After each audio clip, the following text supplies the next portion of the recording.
Getting Pelfrey in, and they've got it to number 9. What did you say your number was at the end of the year? 11-5.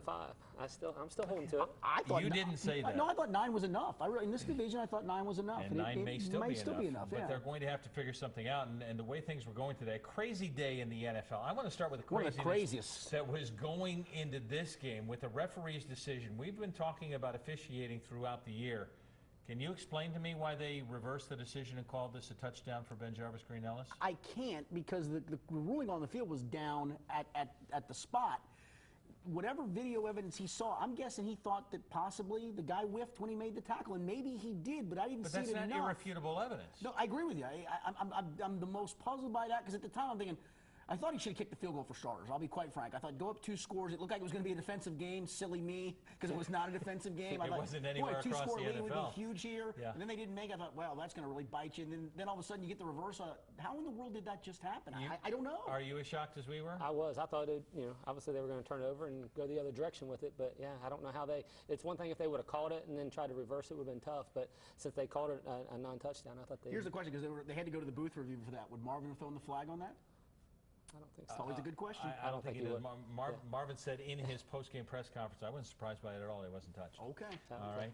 I want to go to the poll question before I get to Ask 12 Sports. Our poll question says, who do you not want to face? Who would you least like to face in the playoffs? And I suppose the way the New England Patriots like to finish games, that may be it. But you've got your 4 choices. Doug, I'll start with you. I would say New England, just because you're probably going to play them up in New England if you play them, and they're just so tough there because it's so cold, and they just seem to get it. And but I mean, I think they're undefeated up there right now. I know we're playing really well at home as well, so that's why I think getting that number 2 spot is so key. Okay. I don't want to face. I don't want to face New England either. Just because they got 9,000 lives, and they always seem like they were dead today. Dead. They were done. They lost. The game was over. They're finished. You're creeping up on them. And how in this world they win the game? They got a lucky call too at the end, but they still finished the deal. There's a lot of lucky calls going around the NFL as well. Ask 12 Sports. True Warner wants to know if the Bengals make the playoffs and he's dealing with a playoff situation. Who cares what it is? If they lose again, is Marvin Lewis done in Cincinnati? He hasn't spent much time here, has he?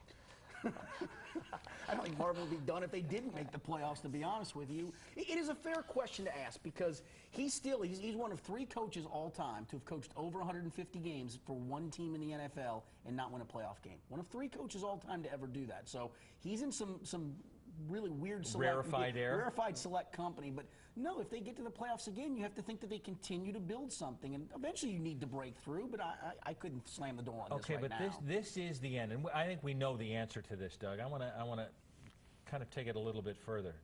Does Marvin continue to coach? Does he want to extend his coaching career after this? I think he does right now, because I think he's got it in the system right now between him, Duke Tobin, and a few things in place where he can do this for a while. I really, a lot of people were wondering, can he take us to the next level? And who knows until he actually goes and does it. But he's a solid coach. He's a good leader.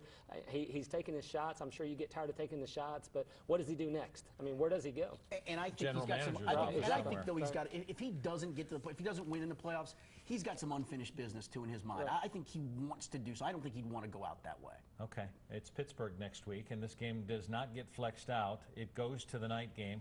Pittsburgh loses in a really weird game and today. Almost should have won. And probably should have won the game. Doug, do they win next week? Well, I've got to stay on a yes pattern. I mean, we just keep saying yes, and they're winning probably 11 out of 5 this year. So this will be the 10th? No, I think it'll be 10th. I do. Okay. I think they do. I think they go there and win.